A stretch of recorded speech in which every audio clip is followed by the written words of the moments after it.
حضرت بابا فریدالدین مسعود گنج شکر بابا صاحب رحمتہ اللہ علیہ فرماتے ہیں کہ ایک نیک نوجوان تھا، دن کو روزہ رکھتا، رات کو نماز پڑھتا، پر اللہ سے ڈرتا پھر بھی بہت زیادہ تھا، بڑا ہی ڈرتا تھا۔ موت کا وقت آیا تو ماں ہی تھی بس اس کی، تو ماں سے کہنے لگا اماں میری ماں ہے، میرے ساتھ 3 وعدے تو کر۔ اس نے کہا پتر تو بتا، آخری ہج کی لے رہا ہے اور اس غریبنی ماں سے تو وعدہ لے رہا ہے، بتا کیا وعدہ۔ عرض کرنے لگا اماں جب میں مر جاؤں نا تو میرے گلے میں رسی ڈال کے تو مجھے گھمانا گھر کے صحن میں، اور لوگوں کو کہنا جو رب کی نافرمانی کرے اس کا یہی حال ہوتا ہے۔ یہ اعلان کرنا جو اللہ کے نافرمان ہوں ان کا یہی اشر کیا جانا چاہیے۔ اور اماں پھر دوسرا وعدہ کر، میرا رات کو جنازہ اٹھایا جائے، میں نہیں چاہتا کہ کسی کے منہ سے یہ لفظ نکل جائے کہ وہ دیکھو اللہ کا نافرمان جا رہا ہے، رات کو میرا جنازہ اٹھانا۔ اور اماں تیسرا میرے ساتھ وعدہ کر کہ لوگ مجھے دفن کر کے آ جائیں گے تو میری قبر پہ چلی جائے گی، عمل میرے پاس کوئی نہیں، پر مجھے لگتا ہے ماں کے قدموں کی برکت سے عرش کا مالک بھی رحم فرمائے، اماں تو وعدہ کر۔ بابا صاحب رحمۃ اللہ علیہ فرمانے لگے کہ ماں بوڑھی ماں نے وعدہ کر لیا، کہا بیٹے ٹھیک ہے اگر تیری یہی ضد ہے تو میں تیار ہوں۔ پھر اس نے کلمہ شہادت پڑھا، اس نوجوان کی روح پرواز کر گئی،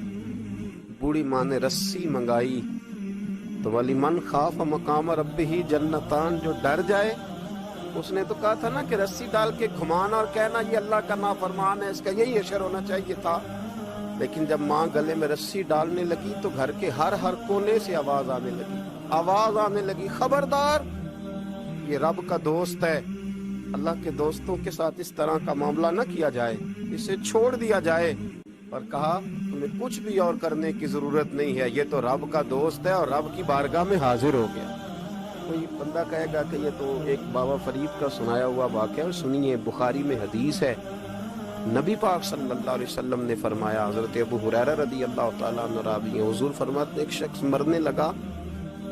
اپنے بچوں سے کہنے لگا کہ میں جب مر جاؤں تو مجھے جلا دینا، اور پھر میرے جلے ہوئے وجود کو پیس دینا، پھر مجھے ہوا میں اڑا دینا، پتر مجھے اڑا دینا، مجھے بڑا ڈر لگتا ہے، اگر رب نے مجھ سے حساب پوچھا تو میں قابل نہیں ہوں، اڑا دینا مجھے ہواؤں میں، اگر اس نے مجھ سے حساب لیا تو بڑا سخت حساب لے گا۔ حضور فرماتے ہیں بخاری میں موجود ہے، اس کے بچوں نے اسی طرح کیا، اس کے مرنے کے بعد اسے جلایا، ہوا میں اڑا دیا۔ اللہ کے محبوب فرماتے ہیں رب کریم نے حکم دیا زمین کو کہ اس کے ذرات کو جمع کرو، زمین نے ذرے جمع کیے، خدا نے حکم دیا تو اس کا وجود پھر سے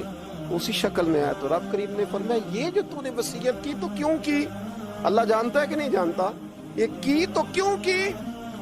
تو وہ پڑا کہنے لگا اللہ میرے اندر تو طاقت نہیں تھی تیرے سامنے کھڑا ہو کے حساب دے سکوں، تجھے منانے کے لیے تیرے خوف سے ڈر گیا، میں ڈر گیا۔ اگرچہ ہمارے بزرگوں نے لکھا ہے کہ آج یہ وصیت کرنا، اس رنگ میں یہ طرز اختیار کرنا درست نہیں، لیکن آپ غور فرمائیے کہ نبی پاک علیہ السلام فرماتے ہیں جب اس نے کہا نا اللہ تجھ سے ڈر کے یہ کیا، تو رب کریم نے فرمایا جا پھر میں نے تیری مغفرت کر دی،